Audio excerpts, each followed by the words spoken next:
이렇게 가격이 하락할 때 내 집 마련 준비를 잘 하셔야 된다. 근데 여기서 준비가 이런 겁니다. 여러분들이 준비해야 됐고 기다릴 거는 때가 아니라 기회예요. 제가 전세 만기가 10월인데 10월에 집값 떨어져요? 안 떨어져요, 여러분. 그럼 전 내 집 마련 못 하겠네요? 아니죠. 전세 만기 안 와도 집값 떨어지면 하셔야죠. 지금 이제 앞서 말씀드린 것처럼 금리가 조금씩 내려가고는 있잖아요. 그런데 대출에 대한 부담은 뭐 여전히 큰 상황이고 집값이 이제 수도권, 서울 수도권 같은 경우 너무 높기 때문에 대출이 없이는 뭐 당연히 살 수 없는데 그래도 영끌은 절대 하면 안 된다, 집 살 때. 이런 얘기를 하거든요. 무주택자가 대출을 받아서 집을 살 때 이것만은 꼭 지켜라 라는 우리 대표님만의 가이드라인 같은 게 있을까요? 있는데요. 일단 아파트를 사는데 대출은 불가피합니다. 네. 그러니까 두 가지 측면이에요. 집값이 높기 때문에 대출이 필요한 것도 있겠지만 사실은 대출을 통해서 집을 사야 예를 들어서 나중에 자산 형성도 잘 하실 수 있어요. 대출이 꼭 필요하다. 네, 그렇죠. 그래서 여러분들이 내 집 마련 계획했을 때 대출을 꼭 고려하셔야 된다. 그러니까 대출을 무서워하시면 안 돼요. 그러니까 쉽게 말해서 대출을 하는 게 문제가 아니고 대출을 해서 비싼 집을 사니까 문제인 거예요. 그러니까 예를 들어서 가격이 이렇게 올랐는데 대출해서 사요.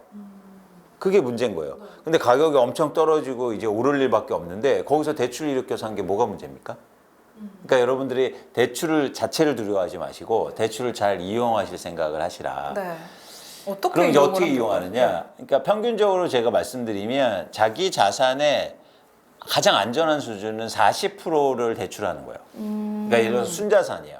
여러분들이 한 5억 원을 내가 갖고 있어요. 열심히 한 7, 8년 동안 부부가 열심히 일하셔서 한 5억 원을 가지고 계세요. 순자산, 빚을 빼고. 네. 거기다가 40%를 곱하면 2억 원이지 않습니까? 그러면 내 집 마련은 7억 원으로 하시는 거예요. 그렇게. 예, 그게 가장 적당한 수준이라고 보고 있고, 그래서 이제는 집값이 이렇게 하락했을 때 7억 원 아파트를 이렇게 찾아보는 거죠. 그래서 이제는 내가 거주 여건이라든지 아니면 미래 전망이라든지 이런 걸 고려해서 그렇게 대출을 잘 활용하시고 40% 정도가 적정한 수준이지 않을까라고 판단하고 있습니다. 보통 이제 2억 원이 있으면 7억 원을 해볼까라고 생각을 하게 되는 것 같은데 그쵸. 반대로 생각을 해야겠네요. 그렇죠. 그렇게는 해주지 않아요. 네, 그래서 대출 이제 아파트를 사려든지 뭐 차를 사려든지 하다 보면은 조금씩 보태서 하다 보면 꼭 그렇게 욕심을 부리게 되더라고요. 맞습니다, 네, 맞습니다. 그런데 본인 자산의 40%를 절대 넘지 말아야 한다라고 말씀을 해주셨습니다. 자, 그럼 이제 올해 부동산 시장을 우리가 쭉 지켜보면서 지켜봐야 될 중요한 변수들 또 짚어볼 것들이 있을까요? 그러니까 아까도 말씀드렸는데 결국엔 수요 공급이 가격을 결정하지 않습니까? 네. 그중에서 2025년도에는 공급, 특히 집을 갖고 있는 사람들이 시장에 어떻게 매물을 내놓느냐가 가장 중요한데 그렇게 의사결정을 하고 매물의 양을 결정하는 건 2025년도에는 정책이 될 가능성이 있어요. 그래서 특히 이제 정치적 문제가 또 연결도 되지 않습니까? 그래서 그 변동성을 잘 보시면서 예측을 하시는 게 좋겠다는 말씀을 드립니다. 예를 들어서 뭐 세금이라든가 이런 부분에 대해서 좀 강화되거나 아니면 예를 들어서 개발이라든가 이런 것들이 좀 속도가 좀 느려지기 시작하면 집값을 상승을 기대했던 많은 사람들이 이제 매물을 내놓기 시작하겠죠. 그렇게 되면 매물이 쌓이고 호가가 내려가면서 집값의 하락폭이 커질 수 있습니다. 그러니까 이게 뭔가 우리가 그러니까 1차적으로 봐야 될 거는 유주택자, 그러니까 다주택자에 대한 규제 관련된 정책이 나오는지 이거를 먼저 지켜보는 것이고. 네. 그렇죠. 그러니까 뭐냐면 다주택자뿐만 아니라 더 중요한 건 우리나라에서 아주 독특한 측면이 있는데요. 네. 그러니까 우리나라 전국에서 아파트가 한 1,000만 채 정도 있거든요. 네. 헉, 진짜 많네요. 네. 그 중에서 거의 한 48% 정도가 네. 투자로 보유하고 있어요. 되게 많은 비중이죠. 네. 근데 그 중에서 또 20%가 1가구 1주택이에요. 왜 이런 현상이 나타나냐면 한 채인데도 투자로 갖고 있어요. 예를 들어서 부산에 거주하는데 서울에 아파트를 갖고 있는 거예요. 이런 분들이 되게 많아요. 본인은 부산에 전세를 살고. 그렇죠, 그렇죠. 그렇기 때문에 사실은 다주택자뿐만 아니라 이렇게 투자로 보유하고 계신 분들의 매도 물량이 굉장히 크게 변할 수 있는 거죠. 그래서 여러분들이 특히 올해는 매도 물량을 보시는 게 중요하다. 사실 이번 이제 키워드가 무주택자지 않습니까? 근데 역설적으로 보면 무주택자가 내 집 마련 잘 하시려면 유주택자에 대한 이해가 필요해요. 어떤 이해요? 유주택자들은 어떻게 행동할까? 어떻게 생각할까?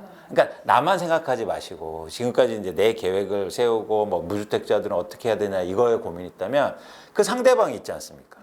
그죠? 그러면 유주택자들은 이런 상황 속에서 집을 어떻게 생각할까?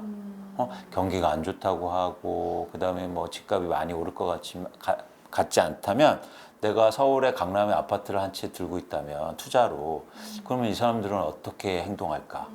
이런 고민들을 하는 게 되게 중요하다는 거죠. 근데 우리는 내 생각만 해요. 사람이 눈에 두 개 있는 이유가 있습니다. 하나는 자기를 보고 하나는 세상을 보고. 네, 좋은 말인데요. 그러니까 하나는 무주택자의 그런 네. 이해하시면서 하나는 집을 갖고 있는 사람들은 어떻게 행동하지? 이걸 이해하실 필요가 있어요. 그러니까는 무주택자일수록 유주택자의 마음이 되어보는 게 정말 중요한 거네요. 중요하죠. 그렇죠. 중요하죠. 그러니까 무주택자만 막 생각하셔서 그렇게 행동하지 마시고. 네, 알겠어요. 조금 전에 이제 부산에 살면서 뭐 서울에 한 채 갖고 있는 그 예시를 하나 들어주셨는데 실제 이제 그런 거를 똘똘한 한 채 이렇게 부르잖아요. 보시기에는 똘똘한 한 채 전략이 앞으로도 유효할 거라고 보시나요? 어떠세요? 똘똘한 채는 항상 있었던 현상이고 한국에서는 유효할 수밖에 없어요. 그러니까 제도가 바뀌지 않아요. 네. 그 이유가 있습니다. 뭐냐면 대한민국의 세법상 부동산 세법상 구조가 어떻게 되냐면 1주택자에 대해서 엄청난 혜택을 줘요. 1주택자에. 네, 그래서 1주택자가 보유하고 있는 아파트가 예를 들어서 2년만 살고 지나잖아요. 그럼 비과세예요. 아무리 돈을 막 10억을 벌든 100억을 벌든 세금 한 푼도 안 내요. 그러니까 1주택자가 가장 돈을 많이 번다고요. 그래서 여기에서 부동산을 쉽게 말해서 투자를 통해서 혹은 투기를 통해서 돈을 버는 가장 손쉬운 방법은 1주택자를 유지하면서 계속 갈아타는 거예요. 그렇기 때문에 이런 얘기가 나오는 거예요. 그래서 지금의 제도상으로 보면 갈아타기, 그러니까 똘똘한 한 채라고 대표되는 이런 갈아타기 전략이 가장 유효한 거죠. 그런데 이게 뭐 새로운 현상처럼 말하는 건 아니에요. 계속 있었던 현상이에요. 근데 만약에 이런 제도 자체가 바뀌면, 그러니까 이 1가구 1주택자 중에서도 그래서 그냥 보유하고 있으면 안 되고 직접 거주해야 돼요. 실거주자에 대한 혜택만 주겠다. 그러면 이제 완전히 바꿔져요. 똘똘한 한 채가 바뀌는 거죠. 네. 네. 그래서 이런 차원에서는 지금의 세법 구조라든지 부동산 시장 상황 속에서는 이런 어떤 한 채 전략이라고 할까? 하여튼 이런 게 계속될 수밖에 없다고 보고 있습니다. 네, 이거는 뭐 무주택자뿐만이 아니라 그냥 모든 분들에게 해당되는 그런 맞습니다. 조언이 아닐까 맞습니다. 생각이 듭니다. 1주택자에 대한 혜택에서 실거주자에 대한 혜택으로 이 정책이 바뀌기 전까지는 그렇죠. 똘똘한 한 채 전략이 유효할 것이다. 그래서 무주택자분들도 그렇게 생각하셔야 돼요. 뭐냐면 내가 집을 내 집 마련 하시는데 나 10년 동안 20년 동안 살아야지. 그건 맞는 전략이 아니에요. 사실 평생 살 생각으로 이제 매수를 보통 한다는 이렇게 하죠. 네. 그런데 진짜 이 부동산을 통해서 부를 일구시고 내 집 마련을 더 좋은 데로 가시려면 사실은요 2년이 지나면 이사하셔야 돼요. 지금 이 상황에서는 네. 그러니까 이게 제가 사회적으로나 아니면 뭐 우리나라 측면에서 좋다 나쁘다를 얘기 드린 게 아니에요. 전 그걸 안 좋게 생각해요. 그런데 현실은 그런 겁니다. 그러면 우리가 그 제도 자체를 바꾸지 못하면 저희도 사실 그렇게 할 수밖에 없는 거죠. 사실 이용한다고 하면 좀 그렇지만 맞춰갈 수밖에 없는 거죠. 그렇죠. 활용. 네. 그래서 여러분들이 내 집 마련 이제 하시는데 꼭 뭐 이렇게 상의하셔서 우리 10년 동안 살 집을 찾읍시다라가 아니라 2년 지나면 이사할 계획으로 찾으시면요. 그럼 어떻게 됐습니까? 선택상이 굉장히 많아져요. 그러니까 투자에서나 어떤 자산을 보실 때 현명한 투자의 첫 번째 조건은 뭐냐면 선택사항이 많은 경우를 찾는 거예요. 그렇지 않아요? 선택지를 넓히는 거. 그렇습니다. 그런 차원에서 여러분들이 나 2년 만에 이사 가도 되니까 이렇게 생각하는 순간 엄청 많아지겠죠. 그런데 예를 들어서 우리는 계속 살아야 돼. 애가 대학 갈 때까지 살아야 돼. 이런 순간 이제 뭐 학군도 봐야죠. 뭐 초품하냐, 병원도 근처냐. 우리 나이 먹어서 병원 있는 거 좋잖아. 그러면 이제 초등학교부터 병원까지 다 봐야 돼. 그럼 이제 집이 엄청나게 비싸지면서. 그러면서 이제 요만큼 줄어드는 거야. 그거 아니다. 그렇게 갈 수도 없고. 그래서 네, 여러분들이 유연하게 생각하셨으면 좋겠다. 네, 집을 매수하는 데 있어 좀 더 유연하게 선택지의 폭을 넓힐 수 있는 그런 네. 영리한 선택을 할 수 있는 게 또 중요하다. 제가 제일 싫어하는 말이 또 하나 있습니다. 어떤 거요? 뭐냐면 무주택자분들한테 이런 말 하는 사람들이에요. 아니 무주택자인데 뭘 이렇게 고민해요? 아무 때나 사면 되지. 아 그거는 너나 그렇게 살라고요. 무주택자분들도 전략적으로 투자자처럼 사고 내 대부분의 재산이 들어가는 거 아닙니까? 맞아요. 그러면 그걸 잘 사서 예를 들어서 돈을 불릴 생각을 해야죠. 왜 아무 때나 사요? 그래서 또 거기에서 연결된 말이 뭐냐면 대출 많이 해줄 때 사래요. 아니 아니죠. 대출이 중요한 게 아니라 집값이 쌀 때 사야 될 거 아닙니까? 맞아요. 서울의 아파트 가격이 2년 전에 그렇게 떨어지는데요. 그때는 무주택자분들이 안 사요. 더 떨어질 것 같아서. 네. 근데 작년에 막 와 오르니까 사요. 전 반대가 되셔야 된다. 그리고 대출이 중요한 게 아니라 집값이 중요한 거 아닙니까? 여러분 은행에서 들어가셨는데 아이고 저기 사모님 이번에 대출 싸게 해드릴게 비싼 차 사세요. 그럼 삽니까? 안 사죠. 근데 왜 집은 그렇게 사시는 거예요? 아, 그게 우리나라에서 계속 이런 부동산을 얘기하는 게 방향성이 그렇게 정해져 있기 때문에 계속 이용해. 제가 화가 납니까 안 납니까? 화가 나죠. 그러면 우리 올해 이제 부동산 시장 올해 말까지 해서 전반적인 전망을 좀 정리를 해주신다면은 어떻게? 하반기로 갈수록 집값 하락폭이 커질 수 있다. 네. 그 이유는 매도 물량이 증가하고 수요가 감소한 상태에서. 네. 그래서 여기에서 이제 하반기의 관심 사항은 이제 수요가 과연 다시 올라올 수 있거나 그건 거래량에서 판단하는 거죠. 그런 전망을 하고 있고 그래서 여러분들이 오히려 역설적으로 이렇게 가격이 하락할 때 내 집 마련 준비를 잘 하셔야 된다. 근데 여기서 준비가 이런 겁니다. 여러분들이 준비해야 됐고 기다릴 거는 때가 아니라 기회예요. 그러니까 무슨 얘기냐면 때라는 건 이런 거죠. 저한테 가장 많이 하는 질문이 이거예요. 언제 떨어져? 4분기야, 뭐 1분기야, 2분기야, 10월이야, 12월이야. 아니 그걸 어떻게 맞춰요? 아니 이런 것도 있어요. 어떤 전문가들 보면은 지금보다 가격이 뭐 15% 떨어지면 그때 사세요. 10% 떨어지면 사세요. 뭐 이렇게 얘기해 주시는 분들도 혹은 계시더라고요. 그걸 어떻게 알아요? 그건 얘기하는 건 제가 감히 말하지만 사기꾼이다. 우리는 기회를 보기 위해서는 조건을 보셔야 돼요. 그건 무슨 얘기냐면 집값이 10% 떨어져도 10% 떨어졌는데 거래량이 증가해. 그럼 사야 돼요. 근데 거기다 대고 10% 떨어졌으니까 얼마 안 떨어졌어. 더 떨어져야 돼. 30%까지. 이건 아니라는 거죠. 반대로 30% 떨어졌는데 거래량이 안 증가해요? 그럼 어떤 얘기입니까? 더 떨어진다는 얘기죠.